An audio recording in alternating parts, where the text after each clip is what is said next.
नमस्कार दोस्तों, आप सभी का स्वागत है फिर से हमारे न्यू हॉरर स्टोरी में। अगर दोस्तों आप लोग हॉरर स्टोरी देखने के या सुनने के शौकीन हैं तो प्लीज हमारे इस चैनल को आप लोग सब्सक्राइब कर ले, क्योंकि आपका भाई फिर से ले आएगा डरावनी और भूतिया स्टोरी, जिसको सुनकर शायद आप लोगों के रोंगटे भी खड़े हो सकते हैं। तो दोस्तों स्टोरी का जो नाम है, स्टोरी का नाम है काला पानी जेल की रहस्यमयी हॉरर स्टोरी। तो दोस्तों ये स्टोरी है सन 1890 का समय था। काला पानी जेल, जिसे सेल्वर जेल के नाम से भी जाना जाता था, अंडमान और निकोबार द्वीप में समूह में स्थित थी। यह जेल केवल कैदियों के लिए नहीं बल्कि उनकी आत्माओं के लिए भी बंदी गृह थी। कहानी की शुरुआत दोस्तों होती है एक युवक से।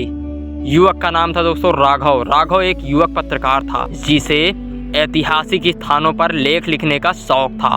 उसने सुना था कि काला पानी जेल में अजीब घटनाएं होती हैं। वह सच्चाई जानने के लिए वहां पहुंच गया। जेल में पहुंचते ही उसे अजीब सी सिहरन महसूस हुई। चारों तरफ सन्नाटा और हवा में एक अजीब सी बदबू थी। जेल के गाइड ने उसे बताया कि यहाँ अंग्रेजों के समय में कई भारतीय क्रांतिकारियों को बंदी बनाया गया था और उनकी आत्माएं अब भी यहीं भटकती हैं। रात होती है और राघव ने फैसला किया कि वह जेल में अकेले रात बिताएगा। गाइड ने उसे रोकने की कोशिश की, लेकिन राघव नहीं माना। आधी रात होती है और राघव सेल की जब जांच कर रहा था तो उसे किसी के रोने की आवाज़ सुनाई दी। वह आवाज़ एक कोने से आ रही थी।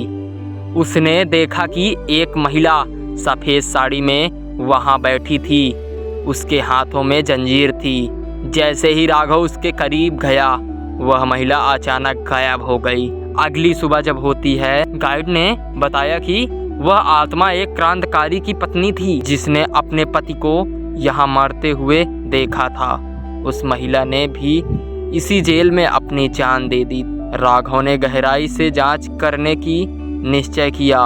उसने एक पुराने गार्ड से पूछा, जिसने बताया कि जेल के अंदर एक काला कुआं है जहां कैदियों को फांसी दी जाती थी।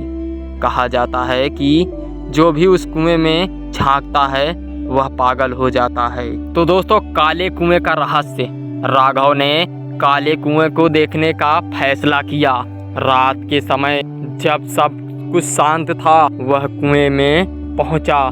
जैसे ही उसने झांका, उसे कई आत्माओं चीखें सुनाई दी। उसने देखा कि कुएं के अंदर कई अधजले चेहरे उसे घूर रहे हैं। अचानक किसी ने उसके कंधे पर हाथ रखा